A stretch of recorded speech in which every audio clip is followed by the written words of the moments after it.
Thiruvathira മഹോത്സവത്തോടനുബന്ധിച്ച Enadi 1301 number NSS കരയോഗത്തിന്റെ കീഴിലുള്ള വനിതാ സമാജത്തിന്റെ ആഭിമുഖ്യത്തിൽ നടത്തിയ തിരുവാതിര കളി ഭക്തിസാന്ദ്രമായി. വൈക്കം താലൂക്ക് NSS യൂണിയന്റെ നേതൃത്വത്തിൽ മന്നം നവോത്ഥാന സൂര്യൻ എന്ന ഒരു വർഷം നീണ്ടുനിൽക്കുന്ന ആഘോഷ പരിപാടിയുടെ ഭാഗമായിട്ടാണ് തിരുവാതിര മഹോത്സവം സംഘടിപ്പിച്ചത്.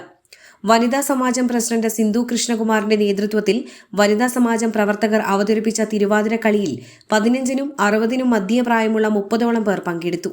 തിരുവാതിര മഹോത്സവത്തിന്റെ ദീപപ്രകാശന കർമ്മം കരയോഗം പ്രസിഡന്റ് VC രവികുമാർ വടക്കേടത്ത് നിർവഹിച്ചു.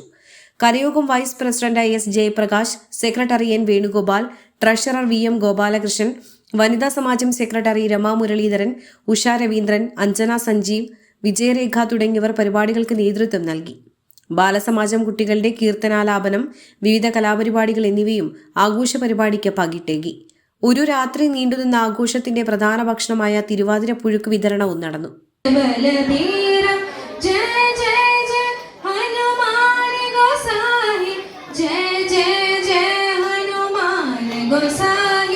कृपा कर गुरुदेव की नाई